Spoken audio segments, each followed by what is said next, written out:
Les panneaux de signalisation suivants admettent-ils des axes et des centres de symétrie? Représente-les en vert.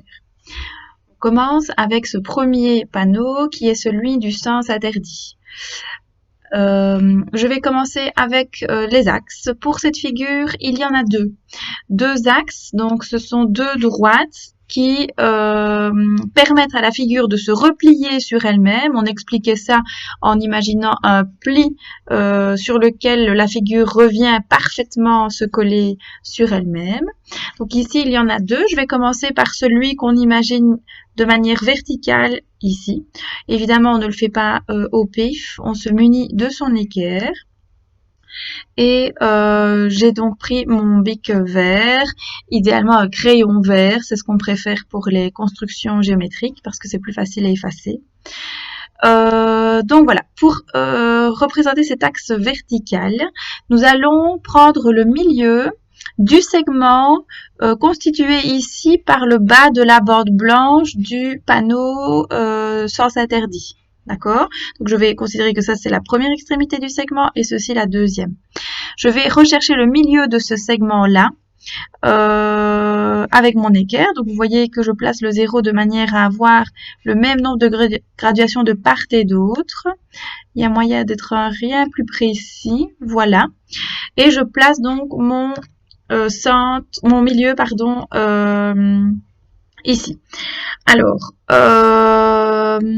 pour faire l'axe de symétrie, on se positionne de manière perpendiculaire. Ça, c'est vraiment propre à la symétrie orthogonale. C'est ce qu'on a vu dans le chapitre sur les transformations du plan.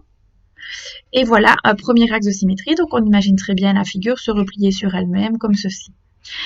Alors, le deuxième, il se fait de manière horizontale, donc par exemple comme ceci, comme je représente là de manière rapide. Pour trouver cet axe-là, je vous conseille de prendre ce petit segment créé par la bande blanche du panneau de signalisation, en considérant que ceci c'est la première extrémité du segment avec lequel on va travailler, et celui-ci. Donc là, j'y vais pour prendre la moitié.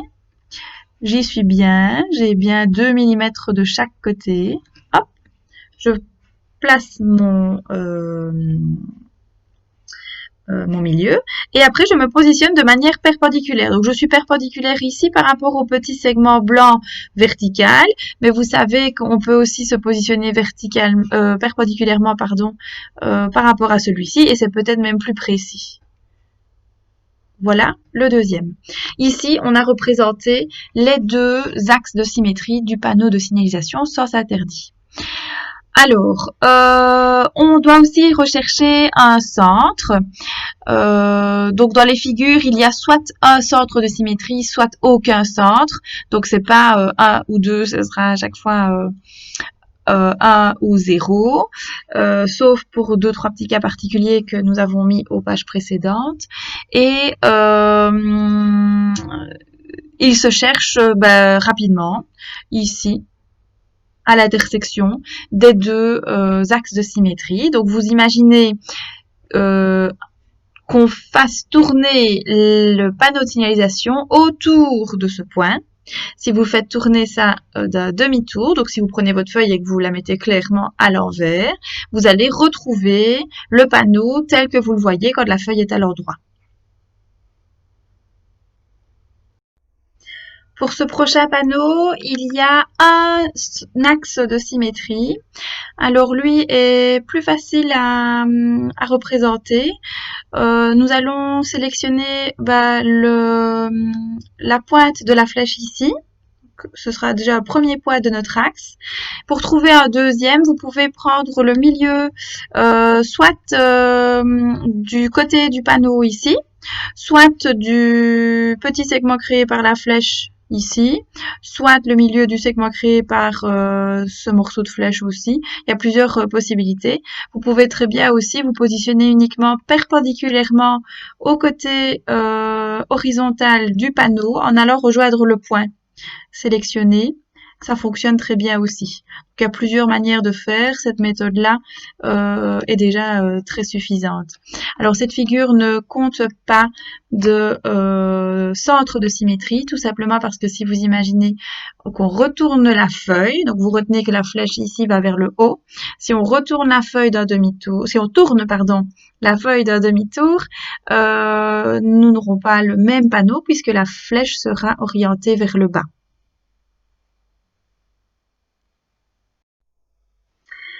Ce panneau, lui, compte 2 axes et un centre de symétrie. Le premier axe se fait ici. Je vais le représenter comme ça. Donc, se fait plus ou moins là. Pour obtenir celui-ci, on prend le milieu de la bande rouge qui traverse le panneau. Pour prendre ce milieu-là, on se positionne de manière perpendiculaire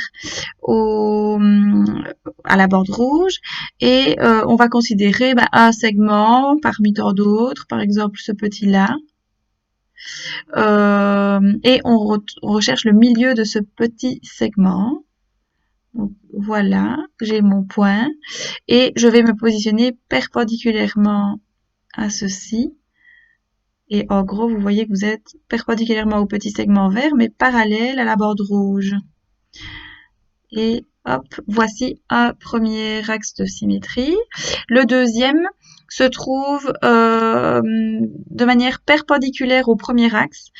Et on ne le prend pas de manière perpendiculaire au hasard, il faut passer par le milieu, par exemple du segment déterminé par ce point et ce point. Donc je vais mettre mon équerre pour que cela fonctionne. Ici vous voyez que je suis à 1,5 cm de ce côté et seulement 1,2 cm, donc ce n'est pas encore le milieu.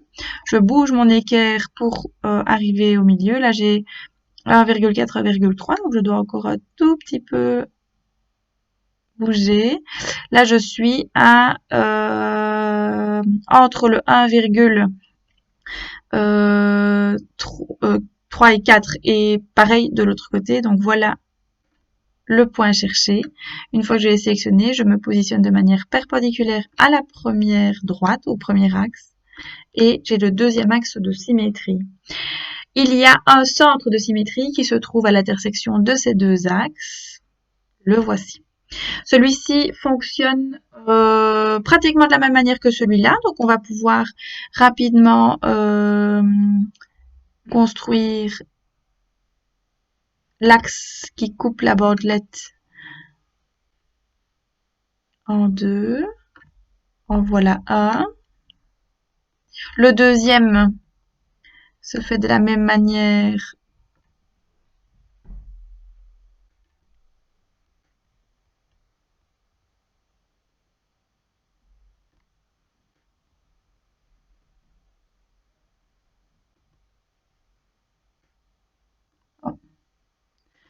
Je suis pas sur l'équerre, désolée. Voilà. En voilà déjà 2. Alors, il a une bande de plus, ce qui lui offre 2 axes de symétrie supplémentaires. On peut très bien l'imaginer comme ceci, de manière verticale et l'autre de manière horizontale. Alors, il y a plusieurs options pour trouver celui-ci.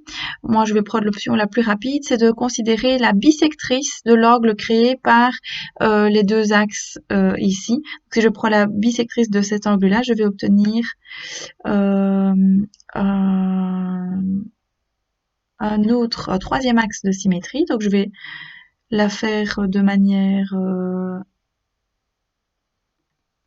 je voulais dire, je vais la faire avec l'équerre. Donc là, je vois que j'ai 90 degrés. Donc, je vais sélectionner 45 degrés. Et hop, c'est parti. Voilà. Et la dernière de la même manière. Alors, je vais considérer l'angle droit ici. Je sélectionne 45 degrés, qui représente la moitié de l'angle droit. Et hop. Voici mes 4 axes de symétrie. Et il possède aussi un centre de symétrie qui est à l'intersection de tous ces axes. Alors, pour ce panneau, il y a une infinité d'axes qui permettent à la figure de se replier sur elle-même. Alors, le gros problème avec cette question, c'est que on devine facilement que les axes passent par le centre du cercle en question. Le problème, c'est qu'on n'a pas le cercle. Donc, c'est pas grave. En première année, on a vu comment retrouver le centre d'un cercle quand on ne l'a pas. Alors, il suffit de construire 2 cordes du cercle. Donc, je vais choisir 2 cordes que je fais au crayon gris pour ne pas les confondre avec le dessin de mes axes. Donc, voici une première corde. Je vous rappelle qu'une corde d'un cercle, c'est un segment qui relie 2 points du cercle. Et je dois construire la médiatrice de cette corde. J'y vais. Donc, pour la médiatrice, il me faut le milieu du segment. Voilà. Il est ici et je me positionne de manière perpendiculaire à ce segment. Donc voilà déjà. Là, je suis à la moitié du travail. Je dois sélectionner une deuxième corde, mais c'est tout à fait au hasard. Chacun choisit celle qu'il a envie. Je vais sélectionner par exemple, allez, cette corde qui part de ce point à celui-ci. Je vais reproduire la manœuvre, donc c'est-à-dire construire la médiatrice de cette corde. Donc je cherche le milieu avec mon équerre et je me positionne de manière perpendiculaire à la corde. Allez, voilà. Et je construis donc ma deuxième médiatrice. Alors tout ceci me permet d'obtenir une intersection. Je suis pas très précise, je recommence. Une intersection qui est là, c'est mieux. Et cette intersection est le centre du cercle. À partir de ce centre, je sais imaginer une infinité de droites qui seront des axes de symétrie du panneau. Donc voilà, j'en fais un là, je vais en faire quelques-uns.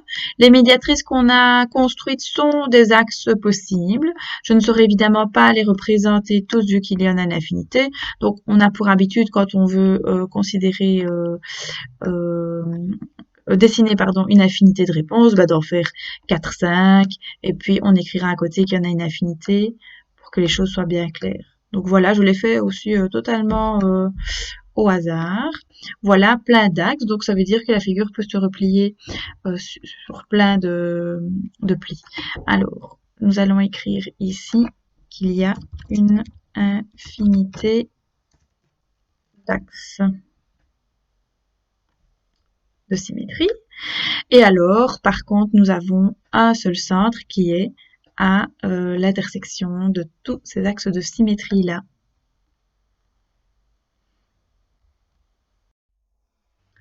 Ce panneau compte 4 axes de symétrie. Pour avoir plus facile, je vous propose de travailler avec des carrés. Donc je sais que ce panneau aura tendance à être qualifié de losange, mais non, c'est un carré qui est juste mis sur sa pointe. Donc vous avez un carré blanc ici qui encercle un carré jaune. Voilà, on va travailler avec ces carrés-là. Les 2 premiers axes se dessinent en allant chercher les diagonales des carrés, que ce soit du blanc ou du jaune, ça n'a pas d'importance, c'est la même chose. Donc voilà les diagonales. Et les 2 autres axes se trouvent en allant chercher les médianes de ces carrés-là. Les médianes sont des droites, les médianes d'un carré, d'un quadrilatère, pardon, sont des droites qui passent par le milieu de 2 côtés opposés. Donc il me faut le milieu d'un côté. Donc voilà, par exemple, je peux prendre le côté ici du carré blanc. Hop, voilà le milieu que j'ai tracé. Je fais pareil de l'autre côté. Hop. Le voilà. Et tant que j'y suis, je vais faire la même chose pour les autres. Comme ça, je suis tranquille. Je n'aurai plus qu'à relier. Vous voyez que j'utilise mon équerre de plusieurs manières différentes pour sélectionner les milieux. C'est vraiment un outil à plusieurs facettes. On l'utilise de plein de manières différentes. Il est très pratique. Et voilà. Donc je vais relier les milieux de deux côtés opposés. J'obtiens un troisième axe. Je fais pareil de l'autre côté. Hop.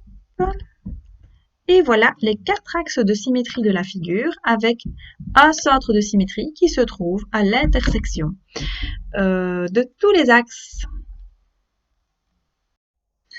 Pour cet avant-dernier panneau, il possède 3 axes de symétrie qui sont en réalité soit une hauteur, soit une bisectrice, soit une médiatrice, soit une médiane du triangle, tout simplement parce que il s'agit d'un triangle particulier, le triangle équilatéral. Donc on sait que les hauteurs, les médianes, les médiatrices et les bisectrices sont confondues dans un triangle équilatéral. Donc vous choisissez la version que vous préférez.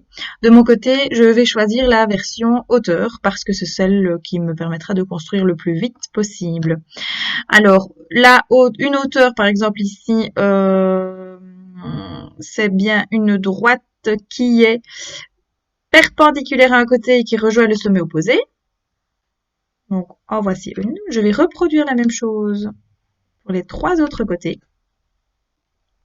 Donc, je me positionne de manière perpendiculaire et je vais rejoindre le sommet opposé. Voilà, il m'en reste une. Voilà. Je vais rejoindre le sommet opposé. Voici. Donc voilà les 3 axes de symétrie de ce panneau. Par contre, il ne possède pas de centre de symétrie parce que vous pouvez toujours faire l'expérience lorsqu'il s'agit de centre de symétrie. Vous visualisez le panneau ici avec, je vais dire, une pointe vers le bas. Si vous tournez votre feuille d'un demi-tour, vous allez obtenir la pointe vers le haut, ce qui ne représente pas identiquement la même image. Donc un triangle, ça on l'avait vu dans la théorie quelques pages avant, ne possède pas de centre de symétrie tout simplement parce qu'il a un nombre de côtés impair. Donc là, pas de centre de symétrie, ne tombez pas dans le piège. Pour ce dernier panneau, on aura tendance à dire que lui aussi possède 3 axes de symétrie, mais c'est pas le cas, rien qu'à cause de la croix qu'il y a au milieu. On appelle ça la croix de Saint-André pour votre information. Donc c'est vrai que c'est un triangle équilatéral qui ressemble très fort à celui-ci, mais à cause de la croix, on ne pourra considérer qu'un seul axe. Je vais commencer par construire cet axe-là en question et puis vous montrer pourquoi les 2 autres ne pourraient pas fonctionner. Pour construire cet axe-là, je vais encore considérer une hauteur. Donc je me positionne de manière perpendiculaire à un côté du triangle, alors rejoindre le sommet. Et il n'y a que celle-ci qui fonctionne. Donc il n'y a que cette hauteur-là qui va fonctionner. Pour celui-ci,